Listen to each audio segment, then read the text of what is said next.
جنوبی پنجاب سیکریٹریٹ کا سنگ بنیاد رکھ دیا گیا۔ جنوبی پنجاب کے عوام کو ماضی میں دل فریب نعروں سے بہلایا گیا۔ وزیر اعلیٰ پنجاب سردار عثمان بزدار کا ملتان میں خطاب، کہا عوام کو گمراہ کن اعداد و شمار سے دھوکہ دیا۔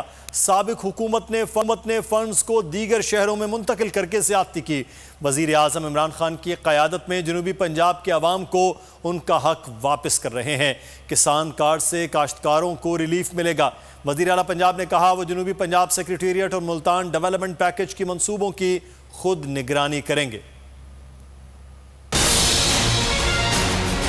آج وزیر اعظم صاحب سے گزارش کرتا ہوں کہ ہمیں بھاولپور میں جنوبی پنجاب سیکریٹریٹ کی سنگ بنیاد کے لیے جلد ٹائم دیجیے۔ میں یہاں یہ ذکر کیے بغیر نہیں رہ سکتا کہ جنوبی پنجاب کو ماضی میں نہ صرف پسماندہ رکھا گیا بلکہ گمراہ کن اعداد و شمار کے ذریعے دھوکہ بھی دیا گیا۔ ہم نے ماضی کے حکمرانوں کے برعکس نہ صرف جنوبی پنجاب کے لیے 33% بجٹ مختص کیا بلکہ اس کی رنگ فینسنگ کر کے اس کے محفوظ بھی کیا۔ ملتان اور جنوبی پنجاب کے عوام نے پاکستان تحریک انصاف کو اپنے بھرپور اعتماد سے نوازا، اسی لیے ملتان کی تعمیر و ترقی اور اس کے مسائل کا حل ہماری ترجیحات ہیں۔ ملتان میں 8 ارب 97 کروڑ روپے کے نئے ترقیاتی منصوبوں کا سنگ بنیاد بھی رکھا گیا ہے۔